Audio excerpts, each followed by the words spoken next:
আমার খবর। গতকাল রাত থেকে হঠাৎ করে কিছু নতুন বিজেপি হয়েছে, তারা চতুর্দিকে তাণ্ডব চালাচ্ছে, এটা আমরা করতে দেবো না। আমি নিজে রাস্তায় নেমেছি। তার দায় কি বিজেপি নেবে? কোনো বিজেপি দায় নেবে না। পুলিশ প্রশাসন, আমি এসপিকেও বলে দিয়েছি যে কড়া ব্যবস্থা নিন, যাতে আগামী 5 বছর এরা জেলে থাকে। আমরা বীরভূমে অশান্তি চাই না, আমরা তৃণমূল কংগ্রেস, আমরা এই অশান্তি করতে দেবো না। কারণ আমি এসেছি যখন, মায়েরা সবাইকে বলে গেলাম নিশ্চিন্ত থাকুন। হ্যাঁ, ফোর্সকেও বলে দেওয়া আছে, দরকার আপনি একটু পিকেট বসিয়ে দেবেন। হ্যাঁ, অলরেডি চলছে। হয়ে গেছে। আমি হাত জোর করে আপনাদের কাছে আমি ক্ষমা চাইছি। আমি হাত জোর করে ক্ষমা চাইছি আপনাদের কাছে। কিন্তু কি করা যাবে? আপনার বাড়ির লোকও চরম অত্যাচার করেছে 15 বছর ধরে, সেটা জানেন। কিন্তু তারপরেও আমি ক্ষমা চেয়ে যাচ্ছি। এই আপনাদের দোকান ঘরে আমাদের কার্যকর্তাদের 5 ঘন্টা 7 ঘন্টা আটকে রেখেছিল, মারধর করেছিল। আমরা সেসব ভুলে গেছি। কিন্তু হয়ে গেছে যখন হয়ে গেছে, আপনার ছেলে অত্যাচারী ছেলে ছিল, কোনো অসুবিধা নেই। কিন্তু তবুও আমি আপনাদের কাছে, হয়ে গেছে ঘটনা, আমি ক্ষমা চেয়ে যাচ্ছি। আর হবে না, আর হবে না। আমাদেরকে ভোট দিয়েছে, সুতরাং এটা আমাদের পার্টির একদম নির্দেশ আছে যে ধরনের কোনো কিছু আপনারা অ্যালাউ করবেন না, এবং আপনাদের সাহেব যেখানে যা ফোর্স ইউজ করার একদম করুন। আমি এসপি সাহেবকেও সেটা বলে দেওয়া হয়েছে আমাদের, আমরা জিএম সাহেবকেও সে কথা বলেছি, কোনোভাবে অ্যালাউ করবেন না, এবং যেখানে প্রয়োজন হবে আমি যাব। আপনি চাচা একদম নিশ্চিন্ত থাকুন। হ্যাঁ, আপনি ওকে কয়েকদিন আসুন, চলুন, আসুন আসুন আসুন। আপনার বাড়ি গেলে কি হবে, আমার কার্যকর্তাদের মধ্যে প্রতিক্রিয়া হবে এই বলে যে ওই অত্যাচারী লোকটার বাড়ি গেলেন, কিন্তু তবুও আপনি আপনার বাড়ি যাব। আজকে যখন এই ঘটনা ঘটে গেছে, তখন নিশ্চিতভাবে আপনার বাড়ি আমি যাব।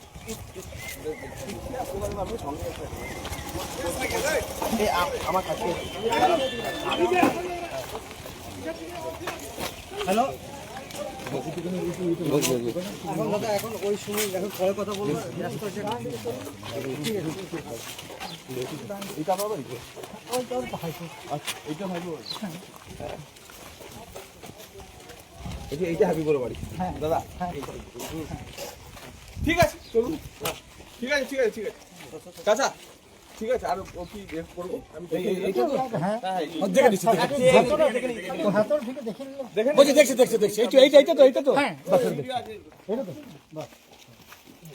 ঠিক আছে, ঠিক আছে দাদা।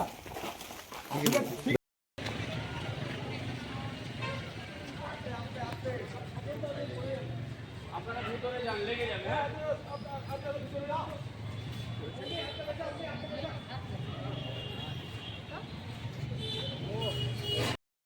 এই এগুলো সব সরিয়ে দাও, একদম করা যাবে না।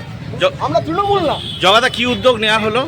কোথাও কোনো অশান্তি করা যাবে না। ভারতীয় জনতা পার্টি হিংসা মুক্ত রাজনীতি, ভয় মুক্ত পরিবেশ তৈরি করার জন্য আমরা 5 বছর ধরে লড়াই করি। আমাদের ব্যথা আছে। এই বীরভূম জেলাতে 2 মে থেকে 5টি খুন হয়েছিল, প্রায় 50 জন মহিলার গায়ে হাত দেওয়া হয়েছিল। কিন্তু আমরা সেসব ভুলে গিয়ে আমরা তো বলেছি অপরাধ এবং অপরাধীর গুণ বিচার করে নতুন সরকার এসে অ্যান্টিবায়োটিক প্রয়োগ করবে। কিন্তু ভারতীয় গতকাল রাত থেকে হঠাৎ করে কিছু নতুন বিজেপি হয়েছে, তারা চতুর্দিকে তাণ্ডব চালাচ্ছে, এটা আমরা করতে দেবো না। আমি নিজে রাস্তায় নেমেছি। তার দায় কি বিজেপি নেবে? কোনো বিজেপি দায় নেবে না। পুলিশ প্রশাসন, আমি এসপিকেও বলে দিয়েছি যে কড়া ব্যবস্থা নিন, যাতে আগামী 5 বছর এরা জেলে থাকে। আমরা বীরভূমে অশান্তি চাই না, আমরা তৃণমূল কংগ্রেস, আমরা এই অশান্তি করতে দেবো না। যাচ্ছি, আমি চিনপাই যাচ্ছি, সদাইপুরের বিস্তীর্ণ এলাকা আমি নিজে ঘুরবো, নিজে দাঁড়িয়ে কারোর যদি কোনো হয় তার ব্যবস্থা করে দেবো। তৃণমূলের পার্টি অফিস চিনপায়ে বন্ধ হয়েছিল, আমি দেখতে যাচ্ছি। বাসন্তী দেবী গাঙ্গুলি ফাউন্ডেশন দ্বারা পরিচালিত উর্মিলা বৃদ্ধাবাস সেবা করাটাই মূল উদ্দেশ্য আমাদের। তাই বয়স্ক মানুষদের পরম যত্নে আগলে রাখছি আমরা। রয়েছে অন্ন, বস্ত্র এবং সুচিকিৎসার ব্যবস্থা। ঠিকানা কালিকাপুর কলোনি, বোলপুর।